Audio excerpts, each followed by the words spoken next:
Hey guys, welcome back to Clueless Crafts. Today I'm going to be making a polymer clay tutorial for a dragon. This is a suggestion from these two awesome viewers. If you have a suggestion of your own, be sure to leave a comment down below and you might be featured in a future video. But enough stalling, let's get on into the video.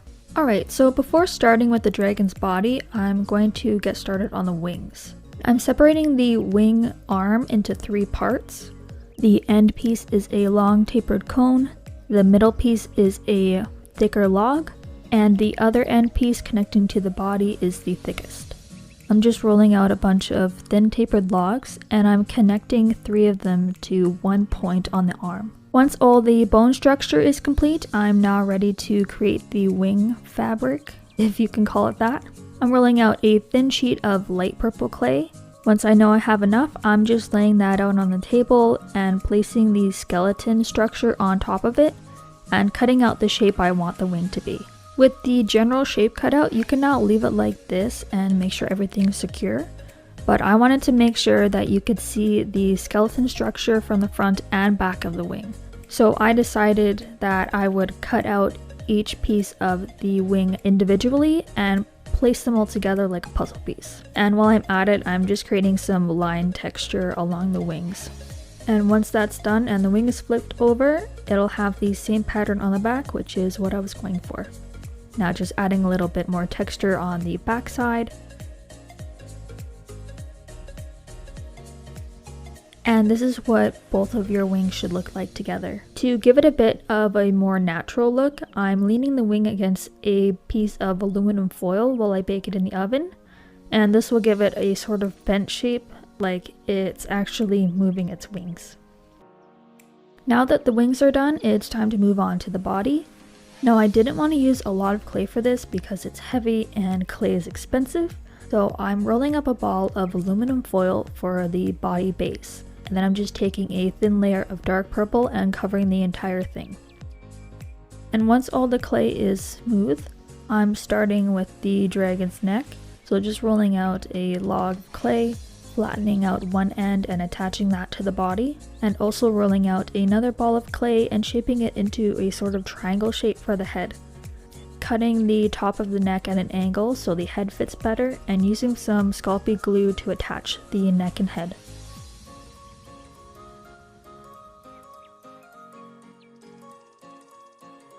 And as for the head, I'm going to start with making the mouth. So for the mouth, I started off by drawing a line all the way around the bottom, and using a tool kind of just dug it out because I wanted it to have a overbite.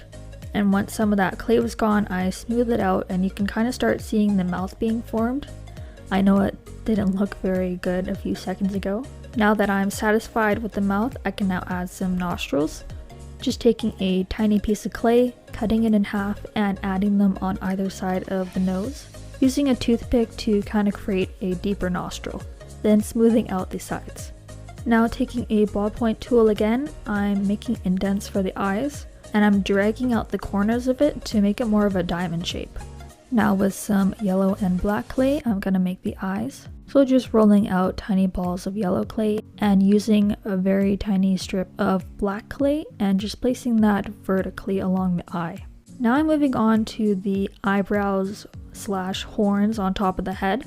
So I'm rolling out a cone shape and making a round indent on the base of it using some light purple clay. I'm rolling out a smaller cone and I'm twisting it until it gets a nice spiral shape. And I'm just cutting off any excess and putting the horn into the indented cone and just twirling it between my fingers until it's nice and snug. Now you could leave it like that, but I wanted a little bit more detail, so I just took a flat tool and made some indents along the brow. Then it's just a matter of placing them on top of the eyes. And for an extra headpiece, I'm just rolling out another log of clay and making the same indents I did on the brows and just adding that in between the horns. Now some more spiky details, I'm just rolling out little tiny cones and I'm attaching them to the sides of the face, 3 on each side, as well as some extra spikes along the neck of the dragon. Moving on to the underside of the dragon, I'm just rolling out a flat strip of light purple, making some lined indents and just connecting that to the dragon's body. starting with right below the jaw and moving down the neck all the way to the stomach and underbelly. I didn't have enough to cover the tail, so I just created an extra strip and connected that to the end of the other piece. Now that the belly's done, our dragon's looking good, but I think it's missing something. Maybe some legs will help. I'm just taking a log of clay and I'm rolling some indents in with my pinky finger where I want the knee joint and where I want the ankle joint. And I'm also flattening out the top of the leg where it's going to connect to the body. And once you have all the indents done with your finger, you can shape the leg into any position you want. I'm just making mine a little bit rounded. And as for the feet, you just kind of push them down a bit and cut out some toes. The other leg, I'm just doing the same thing, but I thought I'd put it in a different position. Back legs is similar story, making indents by rolling a finger along the joints, bending it into shape, and cutting out the toes. Now the legs are ready to be connected to the body. So just make sure that they're lined up with each other. And once I'm ready to blend, I'm just putting a piece of aluminum foil underneath it. Since it's not baked, the legs are pretty weak and it can't really hold up the body. Now really the last step you have to do is add some dragon texture to it. So I just figured I'd make some bumpy texture on the skin and it'd look a bit scaly. With the texture all done, it's now time to place the wings on. So I'm just taking 2 balls of purple clay, making indents in them and some line textures all around. So I'm just adding some liquid Sculpey, placing the wings inside and making sure that they're secure by pushing along all the edges with a tool. And now my dragon is ready to go in the oven for the final time. I honestly wasn't expecting something this good when I pictured myself making a dragon, so I'm pretty proud. Alright, this is all I have for you guys today. Hopefully you enjoyed. If you did, be sure to leave a like or a comment down below letting me know what you thought. But other than that, hope you guys have a great rest of your day and I'll see you all later. Bye!